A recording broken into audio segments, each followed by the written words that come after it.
Hey, first cast with a crankbait here, first fish. Hi, I'm Troy Smutke here from Great Day on the Water Guide Service, welcoming you to this episode. We'll get him back of fishing and hunting the North Country. We're on a central Minnesota prairie lake, and it's early July, we're gonna be fishing the weedlines. I got that fish on a number 7 Berkeley Frenzy flicker shad. We're going to be working crankbaits and deep jerk baits along the deep outside edge of the weeds and around 9 feet. And then we're going to be working spinner baits, topwater baits, square bill crankbaits, and jerk baits up over the tops of the weeds. And then we also likely, as the sun gets higher, it's going to be a sunny morning, and then we'll likely be all down on the deep weed edge using soft plastics. But we're on a lake that has walleyes, largemouth, smallmouth, and pike. And between those techniques, somewhere either up in the weeds or on the bottom edge of the weeds, we're hoping to hit the grand slam and catch all 4 of them. We'll talk more about equipment and everything as we continue to catch fish on a central Minnesota prairie lake. Stay with us. And my wife Julia here has got a largemouth. We know it's a largemouth. We see him jump, and he hammered a topwater bait. We'll show you that bait after we get the fish in. Sounds gonna net him.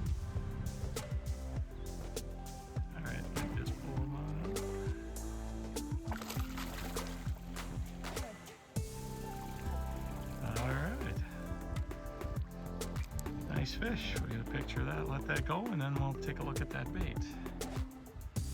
Good net job.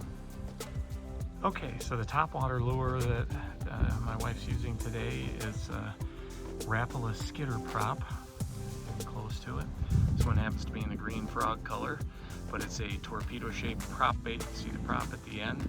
So when you throw that out and give that a tug, it kind of dives a little, creates wake. That prop makes a wake and makes kind of a splooshing sound. And boy, we both heard that fish come up and drill that thing. Nice job, dear. Nice job on the net, buddy. Ooh, good net just as the hook flew out. My wife's got another one on that Rapala skitter prop. Another nice bass. Good save with the net, buddy.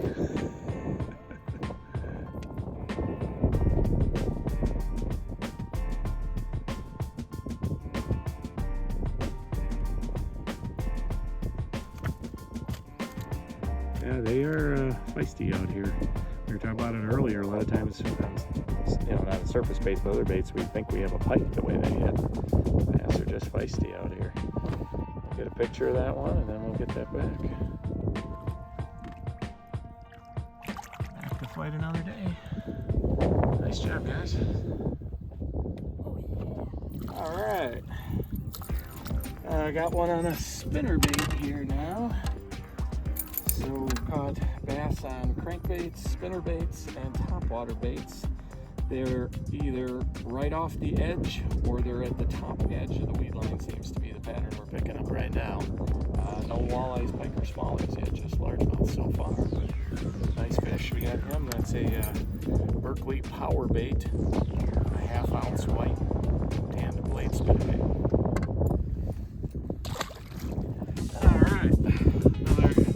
Nice chunky one on the spinner bait there. We'll get a picture of that boy and we'll let him go. Alright, 18 incher, 17 3/4, 18 inches. Thanks for the fun, buddy. Hey! Well, you can see it's gotten bright and sunny here. Not too much wind, so we've switched over to more vertical presentations. We're fishing a Ned rig. Soft plastic, and we're fishing a couple of Wacky Rig Senkos, and got a pretty nice one here on a Senko.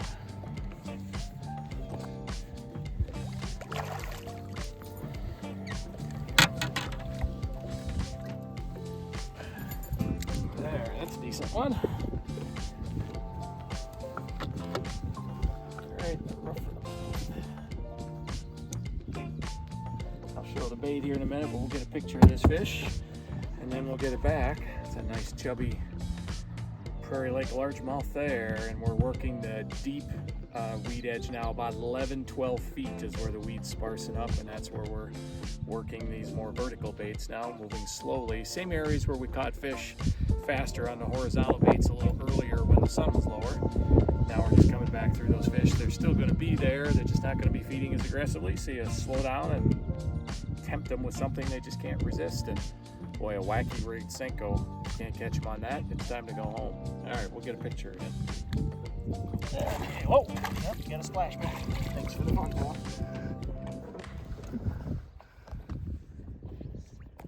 All right, my son Parker here's got one on the Senko wacky rigged.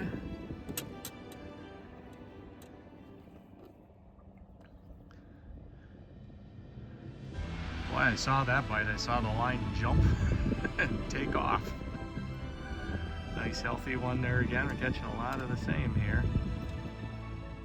16 to 18 inches, just one after another. Good job, buddy. We'll get a picture of that fish. We'll let him go, and then we'll show the rig we're using now. Go ahead. All right, 17 incher. Beauty. We'll take a look at the rig here. Again, you can see we got high skies. We're post frontal too. We've had storms go through the last couple of days here. Some areas of Minnesota gotten 6 inches of rain in the last 48 hours. We've gotten a couple. So we're slowing down and fishing on the deep edge here.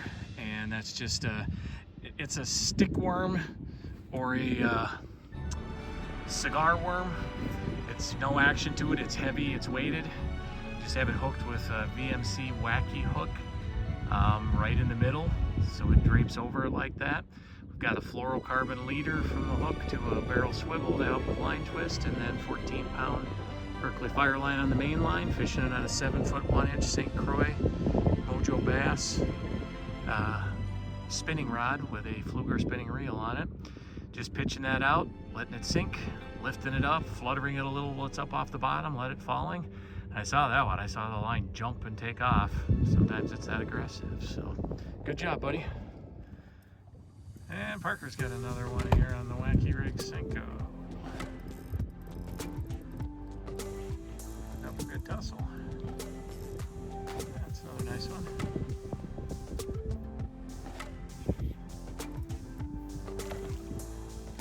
Oh, it's a smallmouth. All right, good. We got another species here. Hey, he was really tussling. That's why. Nice smallie.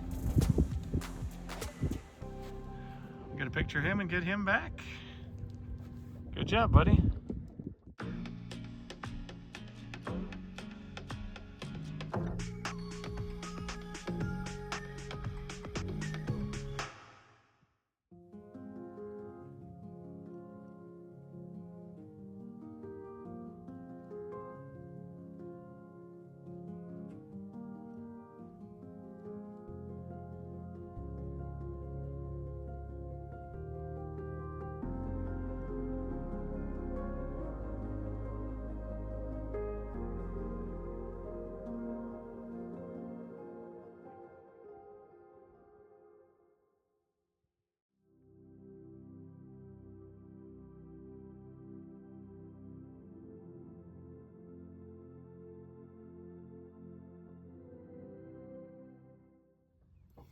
Hey, well, sun's getting high, wind's dying down, nothing. We're gonna get going here. I'm just gonna go through the equipment a little bit. Even though it was post frontal, early first thing, we saw some bass splashing, surfacing. We had some aggressive fish. We caught some fish along the weed edge on a number 7 size shad crankbait like this. This happens to be a Berkeley flicker shad. For that, we were using bait casting gear with this is a St. Croix Legend Tournament. It's a crankbait designed rod. It's a 7-footer, medium power with a soft moderate action so that the rod bends more. So then when a fish comes up behind and flares his gills to inhale that crankbait, the rod will give more so the bait can get in before the rod loads up. You can get more hookups that way. We caught some fish, especially my wife did, on top water. We were just using the Rapala skitter prop. This is a silver one. She was also using a frog colored one.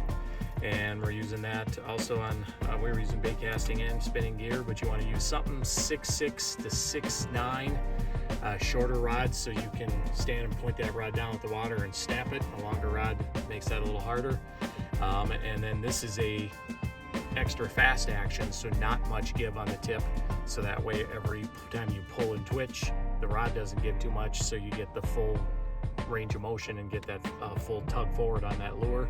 We're using 10-pound test Berkley Fireline Crystal. The Fireline doesn't stretch too, so you get all the action when you're jerking that bait. That's a good rod to use for a jerk bait also.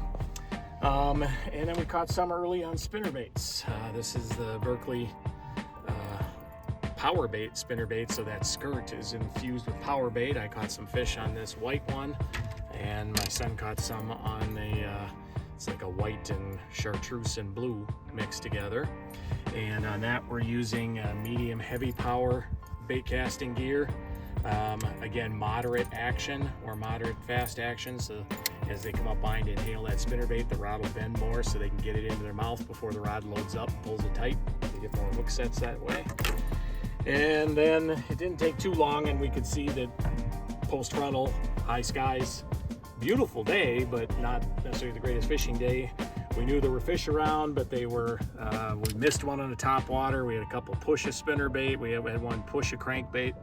So they were not aggressively feeding anymore. That was a short window this morning. So then we went in those same areas along the deep weed edges and we went to soft plastics. The best was a wacky rigged Senko. This happens to be a Gary Yamamoto Senko brand, but anybody who makes soft plastics makes these. They're just called a stick worm or a cigar worm. No action tails or appendages or anything. Just looks like a stick or a cigar. It's heavy, heavy weight, so it sinks. And then we just have this is a VMC wacky hook, it's called. You hook that in the middle, that's what the wacky style is. You throw that out, that bait sinks and flops like that, and you lift it up and it flops back down, and you twitch it while it's up and it wiggles and twitches. And for tough post-frontal conditions like this is the first day we haven't been humid in 4 days, the first day we haven't been raining or storming in 3 days. So that triggered a bunch of fish to salvage what would have been a quick bite this morning, to be able to keep fishing till 11 o'clock this morning. So that's all the equipment. We're using that on spinning gear. We're fishing soft plastics on spinning gear. This is a St. Croix Mojo Bass, 7'1", medium heavy power. We got 14-pound test Berkley Fireline Crystal on there, and then we've got a liter of 20-pound test fluorocarbon from the hook to a barrel swivel, connecting that to the Fireline. That's everything we used today. Again, not necessarily ideal conditions, but it was a beautiful day to get out. It's not raining finally, so we can get out, not storming. Thanks for watching this episode. Hope to see you at our next one. For Parker Smutka behind the camera and Julia Smutka, I'm Troy Smutka from Great Day on the Water Guide Service. Thanks for watching. Good luck, and I will see you out there somewhere.